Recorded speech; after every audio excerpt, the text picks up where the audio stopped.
The sun dipped below the city skyline, casting a golden hue through the floor-to-ceiling windows of Daniel Hayes' penthouse. The room was silent, except for the faint clinking of dishes being cleaned in the background. Daniel, a man who had built his empire from nothing, sat at his sleek marble kitchen island, swirling a glass of untouched wine. His eyes, usually fixed on numbers and negotiations, were now following the quiet movements of Maria, his housemaid. She moved efficiently, always polite, never intrusive. But tonight, something about her felt different. Maybe it was the deep fatigue etched on her face, or the way her shoulders sagged beneath her faded sweater. As she tidied the last corner of the room, Maria offered him a gentle nod. "Good night, Mr. Hayes," she said softly, slipping her worn bag over her shoulder. Her shoes, scuffed and loose, slapped lightly against the hardwood as she exited. Daniel watched the door close behind her, but he didn't return to his drink. Instead, a strange restlessness stirred in him, an emotion unfamiliar, yet persistent. He'd seen hundreds of employees come and go, but Maria's silent resilience pulled at something deeper.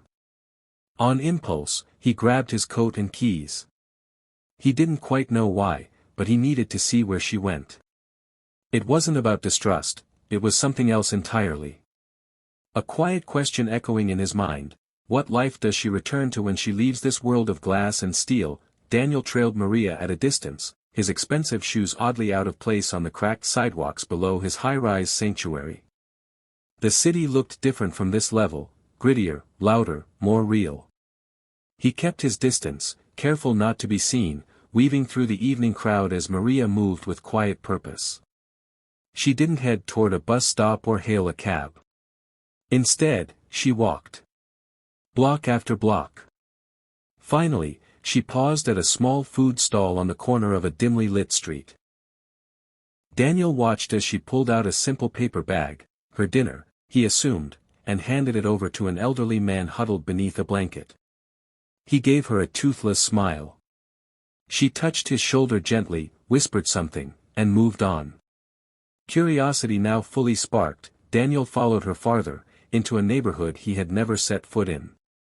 The buildings were worn, paint peeling, iron gates rusted. She entered a faded community center with flickering lights above the doorway. He hesitated but moved closer to a window, peering inside. What he saw rooted him in place. Children, at least a dozen of them, rushed toward her, their faces lighting up with joy. "Mama Maria," they called. She knelt down, hugging them, laughing despite her exhaustion. Within moments, she was serving food, helping with homework, tending to a scraped knee. This wasn't a job. It was her life's purpose. Daniel stepped back, stunned. The woman he thought he knew, quiet, invisible, was the heartbeat of something extraordinary. Daniel remained outside, his breath catching in his throat as he continued to watch the scene unfold through the cracked windowpane. Inside, Maria moved with quiet grace, comforting, instructing, serving. There was no hint of complaint in her manner, only warmth and steady resolve. He saw her gently cradling a small boy, no older than 6, who had a fever. She dipped a cloth in cool water and pressed it to his forehead, her eyes filled with concern. When another child tugged on her sleeve, asking for help with reading, she smiled, exhausted but present. Her gestures were tender, her words soft and nurturing. She wasn't just caring for these children, she loved them. Daniel scanned the room. There were no staff, no funding, no resources, just Maria and a threadbare group of mattresses, old toys, and mismatched plates. Yet the children looked safe. Happy, even.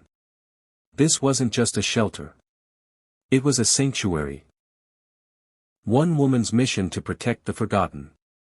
The deeper truth began to settle in his chest like a weight. While he lived among luxury, counting zeros in bank accounts, Maria was counting on nothing but compassion. She had never asked for help, never spoken of her burden. She gave what little she had, and then gave even more. In that moment, Daniel felt something shift inside him. The world he knew, of wealth, control, and accolades, suddenly felt hollow compared to the quiet strength blooming in that fragile room. He had come here to satisfy curiosity. Instead, he had found grace. The next morning, Daniel sat at his kitchen table, staring at his untouched coffee. Maria arrived just as usual, a faint smile on her lips, a basket of cleaning supplies in hand. She didn't expect anything out of the ordinary, and neither did he, until he called her name. "Maria, sit down for a moment," he said, his voice uncharacteristically soft. Maria paused, a flicker of concern crossing her face. She hesitated but placed her bag down and slowly took a seat across from him. Her hands folded neatly in her lap, her eyes never meeting his. Daniel leaned forward, his gaze intense but kind. "Last night, I followed you." Maria's face turned pale, a flicker of surprise and perhaps fear flashing in her eyes. She opened her mouth to speak, but Daniel gently raised his hand to stop her. "I saw what you do," he continued, his voice thick with emotion. "I saw how you care for those children. How you sacrifice so much, with so little. You don't just clean this house. You're giving your heart to something far greater." Maria's eyes welled up, and she tried to speak, but the words wouldn't come. She had no idea what he was about to say.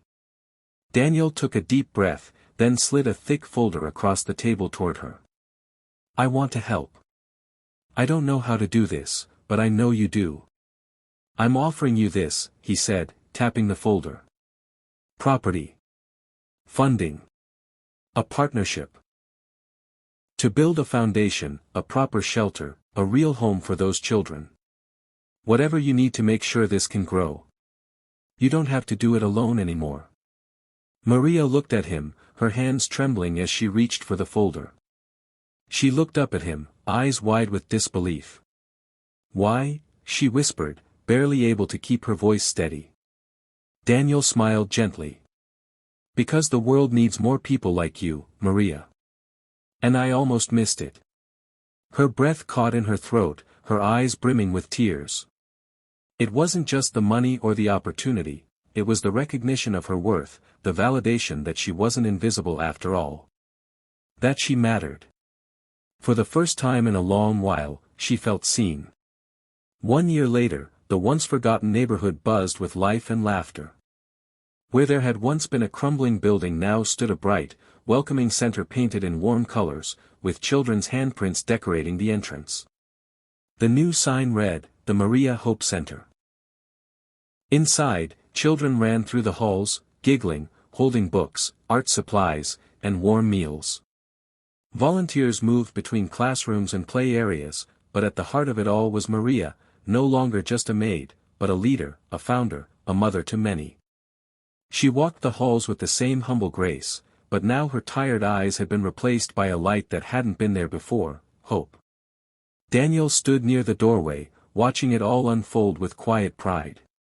He had become more than a benefactor, he now came regularly, reading to the kids, helping with planning, even getting his hands dirty in the garden out back. But more than anything, he had become a believer. As a small boy wrapped his arms around Maria's waist and whispered, "Thank you for giving me a home," she looked toward Daniel and smiled, a smile full of gratitude, but also purpose. Daniel stepped outside, looking up at the sky, breathing in the sounds of joy echoing through the walls. In voiceover, he reflects.